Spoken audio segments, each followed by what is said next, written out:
very first one we have, yes, his initials are BJ, and it's Ben Johnson, who's been. I feel like this is like year 17 that we're talking about him as a potential head coach in this league.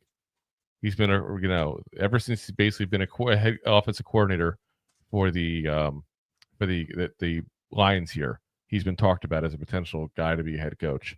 38 years old too, so still very young. We got a couple of young guys in this group actually. Some guys that are younger than me even, which is not saying a lot. I'm kind of old, but for a head coaching candidate, that's saying a lot. I know some dirt older than you, man. So or younger than you. Damn, that's messed up. Anyway, offensive coordinator for the Lions since 22, the passing game coordinator in 21, tight ends coach from 20 and 21 for the Lions as well. Offensive quality control coach for the Lions in 19. He was a Dolphins assistant head coach. Was the Dolphins assistant coach. Did a lot of different jobs with them from 12 to 18. Was the tight ends coach for Boston College in 11. And a graduate assistant in 2009 and 2010 at Boston College as well. And let's be honest, the thing he's mostly known for is fixing Jared Goff. That's what I feel like he's got credit for. And I say fixing Jared Goff because, to be very frank, I don't think he fixed Jared Goff. I think Jared Goff getting away from Sean McVay fixed him. Yeah. Sean McVay, don't get me wrong, I'm not trying to knock him as a head coach right now. I don't mean it that way. And we've all had it sometimes where there's a boss that may know what he's doing, but you just don't get along with. It just doesn't work out. That's what I feel like was Sean McVay and Jared Goff. And like the second he got away from Sean McVay, he gained a little more confidence back. He started fixing some of the issues and became a good quarterback again. Now, did Ben Johnson have a hand in that? Absolutely. I'm not trying to take everything away from him. But same as like we talk about Brian Dable and Josh Allen, like people had this idea that, oh, this quarterback's sort of playing better here. Must be this coach. Like, no, sometimes it's just the player got out of a bad scenario. Sometimes it's the player just happened to all of a sudden snapped and he figured something out. It's not always the coach that does it. Let's stop giving credit to the coaches for everything and not giving the players some damn credit for what they do.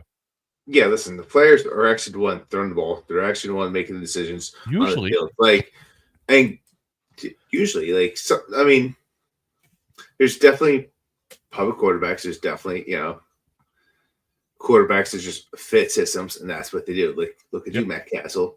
Look at you, Worst analogy. Matt Castle is definitely that guy. That's for sure. So, but I'm just saying, like, you look at different schemes, and you look at it like Goff, right? Like, there's also different scenarios where you just don't fit a system and how people want you to operate. And yeah, I mean, the best case scenario in modern day football is like Geno Smith. Like, he's just playing better with his staff.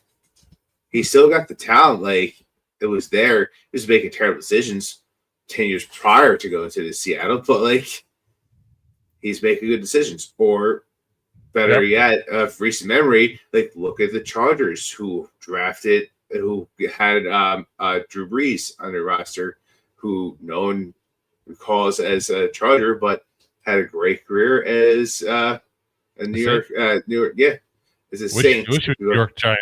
Well, actually, I don't, because we lose Eli then, but still, it would be nice to see him after Eli retired, maybe. But maybe for a year or two. But yeah, I mean. There's like there's variables too. Now here's the Lions offense this year, by the way. This is why they get the credit. He's getting the credit he gets. First in the NFL at 31.9 yards points per game. Second in the NFL at 395.2 yards per game.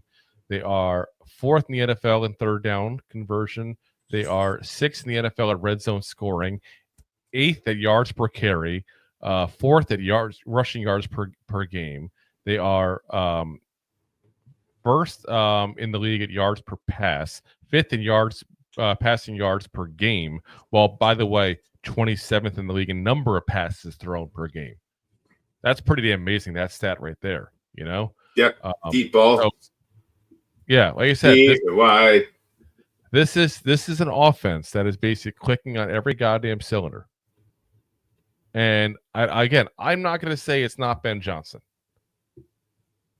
It's my personal opinion. just from things I saw when he was in LA, that McVay and Goff were not a good mix. And getting him out of there was the best thing for him in his career. And I think it's, again, I don't think it's a hate thing. I don't think they hate each other whatsoever. But you could tell that Sean McVay felt that he couldn't win a ring with Jared Goff and wanted to move past him. And if we could tell that, we're not in the damn building with him. Don't tell me Jared Goff couldn't figure that out. Yeah. So, like I said, I'm sure Ben Johnson had a hand in it. I just don't know if it was like a large hand or a little tiny hand or just the pinky, or I don't know. Jared, just breathe. Take 2 extra breaths, then throw the ball. Find your zen. But again, this is a guy now coming in with no head coaching experience whatsoever. Now, beyond at the at the NFL level, he was never a head coach in any level that I can find. I don't see him be head coach of a Pop Warner team even. I mean, like, that's something that concerns me. Again, I talked about I want a guy with some experience. Now, Ben Johnson, I guarantee you, will make his rounds this year because he's made it the last couple of years. He's very picky about where he goes. And he's had a lot of options, including options of people that now have had success where they've gone there, like Dan Quinn going to Washington comes to mind from last year. Ben Johnson was a top candidate for that job. He turned it down. So it makes me wonder, is he not sure of himself? Is he not confident in his own abilities? And if you're which you're leading on something, or does he want to go somewhere that's established already, where he doesn't have to Good luck with that. Yeah. Those jobs don't appear. Not very often. Not often. Does happen, but not often. Sometimes you got a team that's a playoff team, but they never find it, past the first round of playoffs, or they're right there.